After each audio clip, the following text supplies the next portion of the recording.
Welcome to Shweta classes YouTube channel and this is Shweta Tomar. कैसे हैं आप सब लोग? चलिए, हम लोग आज स्टार्ट कर रहे हैं एक न्यू चैप्टर जिसका नाम है motion and time. Class 7th में 6th में भी हमने ये चैप्टर थोड़ा सा पढ़ा था, है ना। आज हम इसके बारे में थोड़ा सा और डिटेल में चैप्टर को कंप्लीट करेंगे, लेकिन थोड़ा थोड़ा करके। आज पूरा चैप्टर कंप्लीट नहीं करना है, थोड़ा सा पार्ट लिया है जिसको हमने नाम दिया पार्ट 1। इससे पहले वाले जितने भी चैप्टर हैं आप लोग प्लेलिस्ट में जाकर चेक कर, पूरे के पूरे चैप्टर विद डिटेल के साथ मैंने आपको एक्सप्लेन किए हैं और बहुत अच्छे अच्छे एग्जांपल्स भी साथ में लिए ताकि चैप्टर आपको अच्छे से समझ में आ जाए। एक बार देखेंगे और कमेंट करके मुझे सभी लोग बताएंगे कि जो लास्ट वाले चैप्टर हैं या इससे पहले वाले जो चैप्टर हैं वो आपको कैसे लगे। ठीक है, अच्छे लगे तो भी बताएंगे, अगर कोई कमी है तो उसको भी आप लोग कमेंट करके बताएंगे। अगर पसंद है तो लाइक शेयर और सब्सक्राइब करना कोई नहीं भूलेगा। वीडियो के लास्ट में मैंने इस तरीके का लोगो दिया है, ये लोगो आपको दिख रहा है। वीडियो के लास्ट में मैंने इस तरीके का लोगो दिया है, इस लोगो पर प्रेस करके आप मुझे वहीं से सब्सक्राइब कर सकते हैं। ठीक है, चलिए अब स्टार्ट करते हैं अपना चैप्टर मोशन एंड टाइम। तो सभी लोगों को पता है कि मोशन किस किस टाइप का होता है। टाइप्स ऑफ मोशन सबको मालूम है। देखो, जब किसी भी प्लास्टिक बैंड को हम इस तरीके से दो साइड से बांध देते हैं, टाई कर देते हैं दोनों साइड से, और बीच में से उसको इस तरीके से मूव करते हैं, तब क्या होता है, ये ऊपर नीचे मूव करने लगता है ना। यानी हम लोग बोलते हैं ना कि वाइब्रेशन की साउंड आ रही है, ये वाइब्रेट कर रहा है, तो वो क्या होता है, वही हमारा वाइब्रेटरी मोशन होता है। ठीक है? क्या दिया मैंने एग्जांपल दिया इलास्टिक बैंड को। When we tie elastic band with two sides and pull down from the middle, it start motion. That type of motion is called vibratory motion. ठीक है, नेक्स्ट है आपका लीनियर मोशन।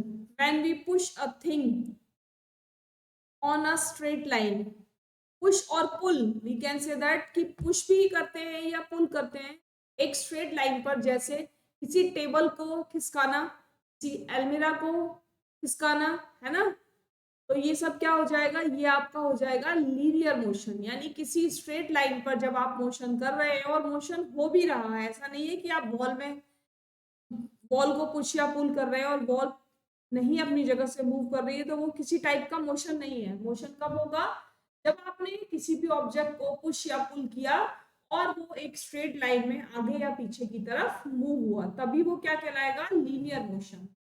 नेक्स्ट है आपका curvy linear motion. Curvy linear motion का मतलब curve में motion करना। जैसे फुटबॉल को धक्का मारा, फुटबॉल को आपने किक किया पैर से और फुटबॉल यहां से चलकर यहाँ तक कैसे आई, इस मोशन में आई है ना, कर्व बनाती हुई आई और ये जमीन पर आकर गिर गई, तब आप इसको क्या बोलोगे, कर्वी लीनियर मोशन। यानी कर्व बनाते हुए किसी भी ऑब्जेक्ट में मोशन का होना कहलाता है कर्वी लीनियर मोशन।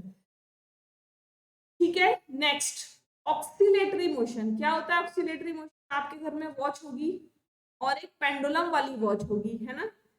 उसमें जो पेंडुलम चलता है वो कैसे चलता है, यहाँ बीच से स्टार्ट होता है और जितना एक साइड जाएगा उतना ही दूसरी साइड जाएगा, फिर बीच में आएगा, फिर एक साइड जाएगा और फिर दूसरी साइड जाएगा। यानी इसका जो मोशन कंप्लीट होगा, यहाँ से स्टार्ट होगा, एक तरफ गया, दूसरी तरफ गया, और जब ये बीच में आया तब इसका एक मोशन स्टार्ट हुआ। ऐसे मोशन को हम कहते हैं ऑक्सीलेटरी मोशन। इसमें देखा है, सबने देखा है, एग्जाम्पल है इसका वॉच, वॉल क्लॉक, है ना, सबके घर में होगा। ये आप ध्यान से देखना कि ये जितना ए साइड जाएगा उतना ही बी साइड भी मूव करेगा। ऐसा नहीं है ए साइड थोड़ा सा जा रहा है और बी साइड बहुत सारा मूव कर रहा है, या बी साइड थोड़ा सा जा रहा है और ए साइड बहुत सारा मूव कर रहा है, नहीं, बैलेंस में मूव करता है। और वन ऑक्सीलेशन कब कंप्लीट होता है, जब ये मिडल से स्टार्ट होकर मिडल में ही आ जाता है, तब इसका वन ऑक्सीलेशन कंप्लीट होता है। ठीक, नेक्स्ट है आपका सर्कुलर मोशन। किसी भी राउंड चीज के किसी भी राउंड चीज का चक्कर लगाना क्या कहलाता है, सर्कुलर मोशन। यानी एक ही मोशन में, जैसे merry go round, merry go round, जैसे व्हील, व्हील ऑफ बाइसाइकिल, है ना, व्हील ऑफ कार, ये सब क्या है, ये सब आपके सर्कुलर मोशन है कि एक ही मोशन में ये राउंड करते रहते हैं अगर इनको घुमाया जाए तो। ठीक है, नेक्स्ट देखो, नेक्स्ट है आपका रोटेटरी मोशन। रोटेटरी मोशन क्या है? रोटेटरी मोशन है किसी भी पंखे का चलना, किसी एग्जॉस्ट का चलना, का चलना, सब क्या है? रोटेटरी मोशन, यानी एक ही प्लेस पर खड़े हैं और चीजें घूम रही हैं। इसको हम क्या बोलेंगे? इसको हम कहेंगे रोटेटरी मोशन। अब ये मोशन कहाँ कहाँ होते हैं, एग्जाम्पल के साथ देखते हैं मोशंस को। Soldiers in a March pass. Soldiers जो मार्च पास करते हैं वो किस मोशन में करते हैं? बताइए जल्दी से, किस मोशन में करते हैं? Oscillatory motion. किस मोशन में करते हैं? ऑक्सीलेटरी मोशन में करते हैं। नहीं, ऑक्सीलेटरी मोशन में नहीं करते हैं। Types of motion along a straight line, circular और पीरियोडिक। ऑक्सीलेशन में नहीं करते हैं। मार्च पास जो होती है वो लीनियर होती है। देखो यहाँ पर मैंने लिखा था ना लीनियर मोशन, तो मार्च पास जो होती है वो लीनियर मोशन में होती है। किस मोशन में? लीनियर, या आप कह सकते हो स्ट्रेट लाइन। स्ट्रेट लाइन, ठीक है। नेक्स्ट आपका bullet card moving on a straight line, straight road, तो इसको आप क्या बोलोगे? Motion along a straight line. भाई सीधी रोड पर चल रहा है तो वो भी आपका क्या है? स्ट्रेट लाइन ही मोशन है या linear motion. Hands of an athlete in a race. जो एथलीट के हैंड्स होते हैं, है ना, जो एथलीट के हैंड होते हैं वो ऑक्सीलेटरी मोशन करते हैं। जल्दी से आगे जाते हैं, फिर पीछे जाते हैं, फिर आगे आते हैं, फिर पीछे जाते हैं, तो इसको हम क्या कह सकते हैं? इसको हम ऑक्सीलेटरी मोशन कह सकते हैं। क्लियर? समझ में आ रहा है?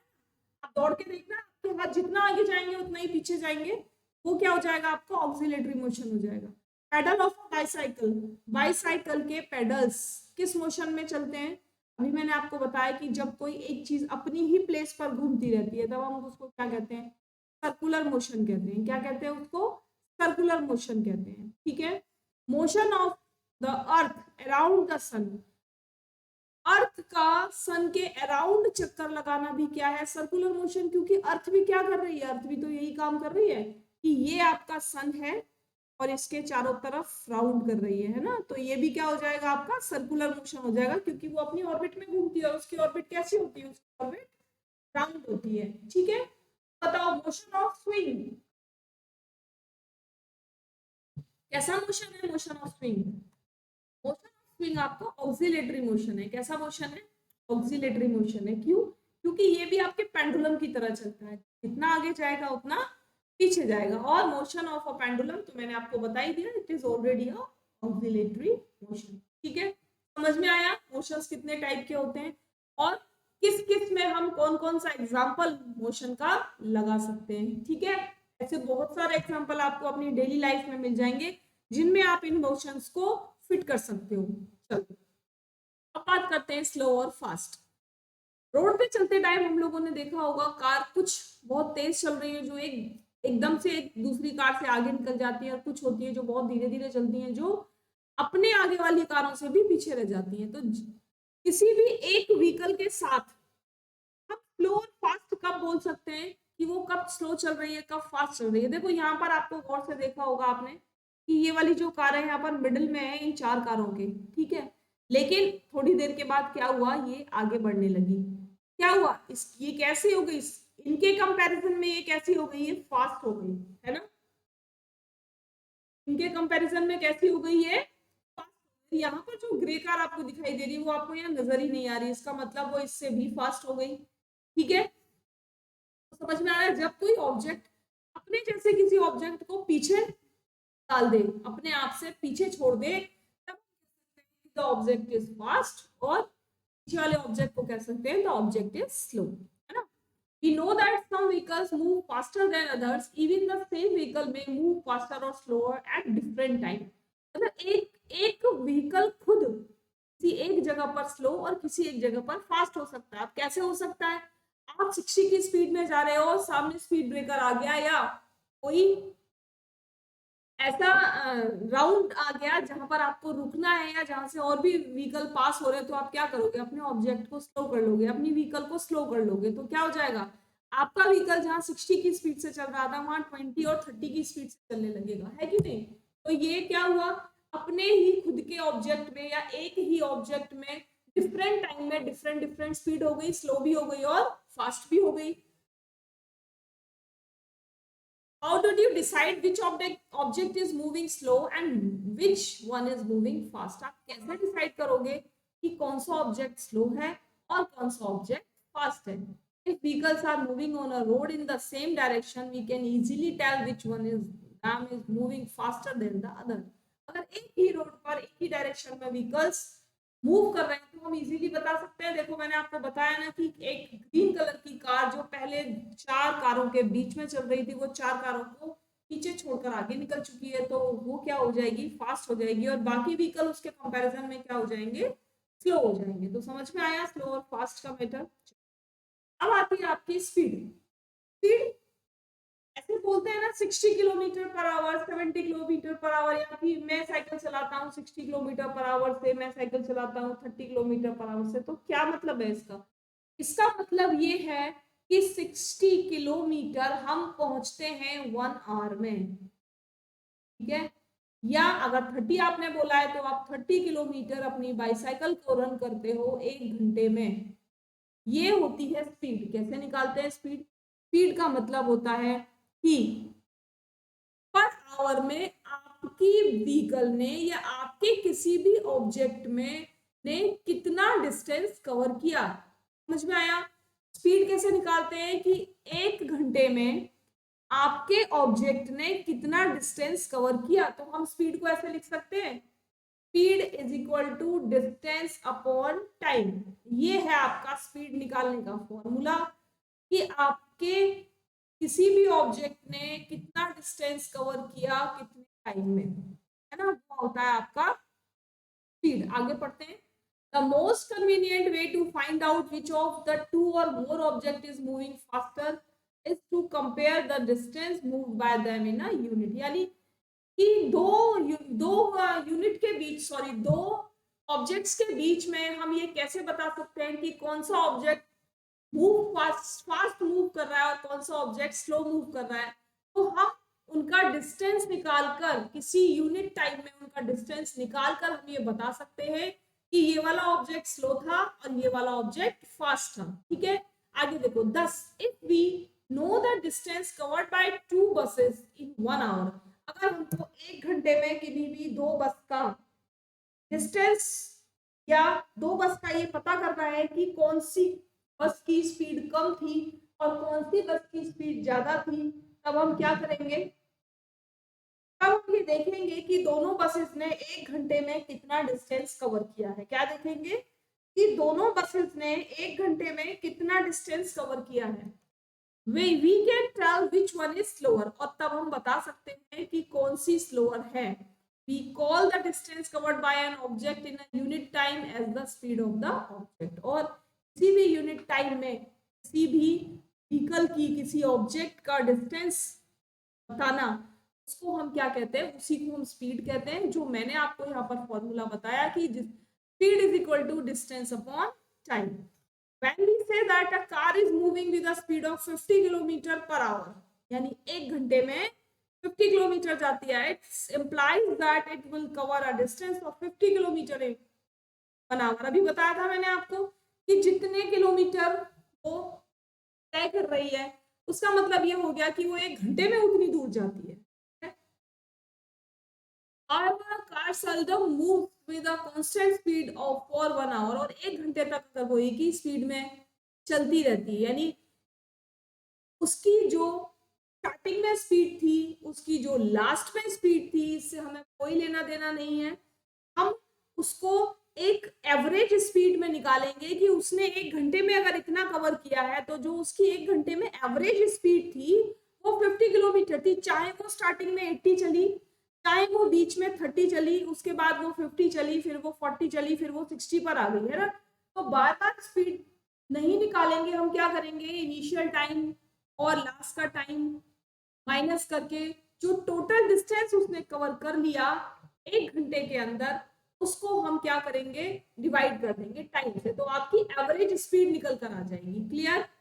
In fact, it start moving slowly and then pick up speed। अभी बताया ना मैंने आपको कि चाहे वो स्टार्टिंग में स्लो हो, फिर उसने स्पीड पकड़ ली, फिर स्लो हो गई, फिर स्पीड पकड़ ली। So when we say that the car has a speed of 50 km per hour, we usually consider only the total distance covered by 1 hour. हम क्या कंसीडर करते हैं, हम केवल वो कंसीडर करते हैं कि उसने 1 घंटे में कितनी दूरी तय की। हमें नहीं पता कि उसने 10 किलोमीटर के बाद क्या स्पीड पकड़ी, उसने 20 किलोमीटर के बाद क्या स्पीड पकड़ी, उसने 1 घंटे में कितना डिस्टेंस कवर कर लिया, उस हिसाब से हम उसको बोलेंगे कि इसकी जो स्पीड थी 1 घंटे में वो इतनी थी। We do not bother whether the car has been moving with a constant speed और not during that hour. The speed calculated here is actually the average speed of the car। मैंने आपको बता दिया, ठीक है। चलो आगे देखो। We shall use the term speed of average speed. So for us the speed is the total distance covered divided by the total time taken। अभी बताया ना मैंने आपको स्टार्टिंग में, वही फॉर्मूला यहाँ पर लिखा हुआ है कि स्पीड इज इक्वल टू क्या होता है, total distance covered by the object divided by total time taken by the object. अब आती है आपकी यूनिफॉर्म और non uniform speed. Non uniform speed का मतलब होता है कि किसी भी ऑब्जेक्ट ने किसी भी स्ट्रेट लाइन पर जब अपने मोशन को चेंज किया है, कभी 50 से, कभी 20 से, कभी 30 से, फिर 60 से, तब हम उसको क्या बोलेंगे, तब हम उसको बोलेंगे नॉन यूनिफॉर्म स्पीड, यानी वो एक जैसी स्पीड में नहीं चला, ठीक है। यूनिफॉर्म मोशन, यूनिफॉर्म मोशन का मतलब होता है आपके किसी भी ऑब्जेक्ट ने अगर 60 किलोमीटर पर आवर की स्पीड से चलना स्टार्ट किया है तो वो 60 की स्पीड से ही चलता रहेगा जब तक कि वो अपने डेस्टिनेशन पर नहीं पहुंच जाता। इसको हम बोलते हैं यूनिफॉर्म मोशन। जैसे यूनिफॉर्म मोशन आपको कहाँ देखने को मिलेगा, मेनली आपको देखने को मिलेगा मार्च पास्ट में। जो मार्च पास्ट करते हैं वो एक ही स्पीड से चलते रहते हैं, है ना, पैर से पैर, कदम से कदम मिलाते हुए चलते रहते हैं, इसको हम कह सकते हैं यूनिफॉर्म मोशन। और नॉन यूनिफॉर्म मोशन किसी भी व्हीकल का चलना होता है नॉन यूनिफॉर्म मोशन, क्योंकि कोई भी व्हीकल ऐसा नहीं है जो यूनिफॉर्म मोशन में चलता रहे, उसको कहीं पर तेज भी चलना पड़ेगा और कहीं पर उसको स्लो भी चलना पड़ेगा, ठीक है। चलिए आज के लिए केवल इतना ही रखेंगे, आगे का जो इसका टॉपिक है वो कल करेंगे। आज की क्लास आपको कैसी लगी, वीडियो देखने के बाद आप बताएंगे, और यहाँ मैंने जो लोगो दिया हुआ है इसको आप प्रेस करेंगे, ठीक है, तो इससे आप मुझे सब्सक्राइब कर पाएंगे। और अगर वीडियो पसंद आ रही है तो लाइक और शेयर करना कोई भी नहीं भूलेगा। प्लेलिस्ट में जाकर एक बार मैथ्स की क्लासेस भी देखेंगे, क्लास 6, 7, 8, और साइंस की क्लास में 6 की कंप्लीट बना चुकी हूँ और 7 की अभी कंटिन्यू चल रही है, जिसके 2 या 3 चैप्टर अभी बचे हैं। तो आप लोग मेरे साथ बने रहिए, इसी तरीके से सब्सक्राइब करते रहिए, लाइक करते रहिए, शेयर करते रहिए, ठीक है। चलिए कल फिर मिलते हैं, तब तक के लिए thank you, tata, bye bye.